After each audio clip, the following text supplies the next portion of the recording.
पाणी, आमच्या तालुक्याचं पाणी, आमच्या मतदारसंघाचं पाणी, 7 लाख जनतेचं पाणी, 7 लाख शेतकऱ्यांचं पाणी जे पळवून नेत आहेत त्यांच्याशी गद्दारी केली आपल्या साहेबांनी आणि 7 लाख लोकांची निष्ठा दाखवली आणि त्या पाण्याचा लढा आज आपले साहेब लढतायत. त्याचं काय? किती सोपं होतं कालच्या सभेमध्ये या गोष्टीचं खंडन करणं. झालं का खंडन? आले ना समोर व्हिडिओ की हा बोगदा होणार म्हणजे होणारच. 6 महिने जर तुमच्याकडे पाणी नाही आलं तर काय करणार आहे तुम्ही सगळे मला सांगा.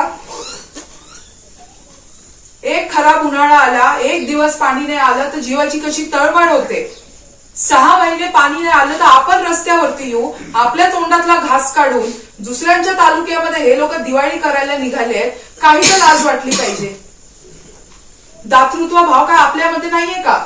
2018 साली साहेबांनी म्हटलं होतं जे अतिरिक्त पाणी आपल्या धरणातलं ते तुम्ही बोगद्यानी हमखास न्या. 11 मीटरच्या पातळीवर करा बोगदा आणि हमखास न्या.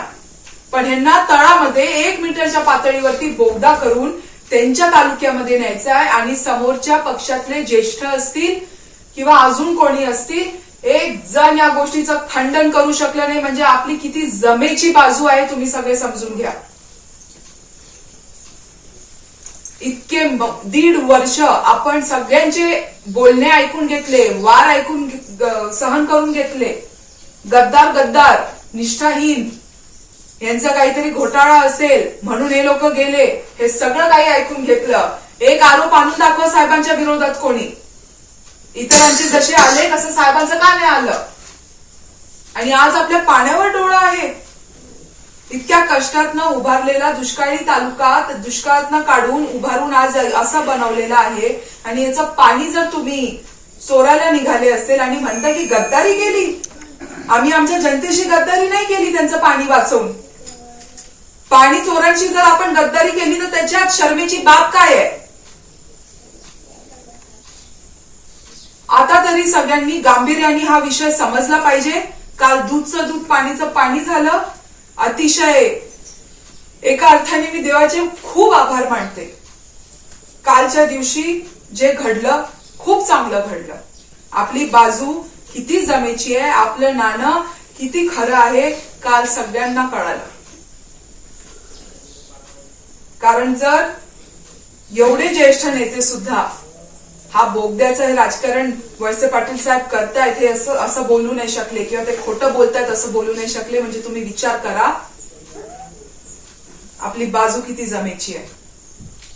हातात आहे आपल्याकडे 5 दिवस. पाणी जर आपलं वाचवायचं असेल, नगर जिल्ह्यात नाही जाऊ द्यायचं असेल, आपल्या हक्काचं पाणी जर वाचवायचं असेल, आपलं भविष्य जर सुरक्षित ठेवायचं असेल तर आपल्याला घड्याळाला मत देण्याशिवाय अजून काही पर्याय नाही. उद्या जर कोणाच्या गाफील जर आपण राहिलो आणि पाणी जर कुठे गेलं तर मग नुसतं परमेश्वर आठवेल, तेव्हा आपण काहीही करू शकणार नाही. तर तुम्ही सगळेजण याचं गांभीर्य समजा. तुमच्या पुढच्या पिढीचं भविष्य डोळ्यासमोर ठेवा. तुमचे आज असलेले कर्ज असतील, शेती असेल, ह्या सगळ्या गोष्टी लक्षात ठेवा. पाणीच नाही राहिलं काय पिकवणार, काय कमवणार, आर्थिक व्यवहार कसा करणार? जर कोणी धाडस करून कर्ज काढलं असेल उद्योग वगैरे करायला, ते कर्ज थकणार. आपल्या तालुक्याचं अर्थकारण थकणार.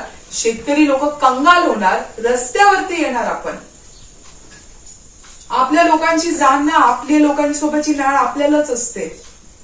ते बाहेरचं कोणी किती मोठं असेल त्याला नसते. असते तर कधी आपलं पाणी पळवलं नसतं आणि कधी असं म्हटलं नसतं की हे खोटं बोल, असं म्हटले नसते की हे बोगदा गेल्याशिवाय आम्ही राहणार नाही. हे सगळ्याचं गांभीर्य समजा. काल खूप मोठा खुलासा इकडे झालेला आहे आणि जास्तीत जास्त लोकांपर्यंत ते पोचवा.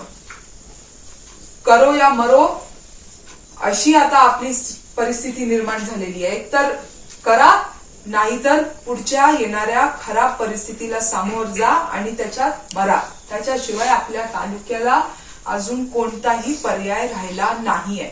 अतिशय जबाबदारीने मी तुम्हाला इथे मंदिरात उभं राहून सांगते.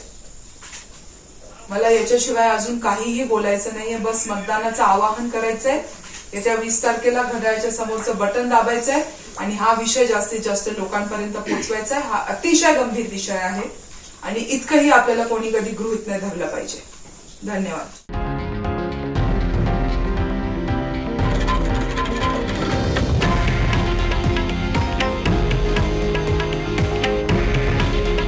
हे आहे देशातील नंबर 1 न्यूज नेटवर्क आणि आपण पाहत आहात TV9 मराठी.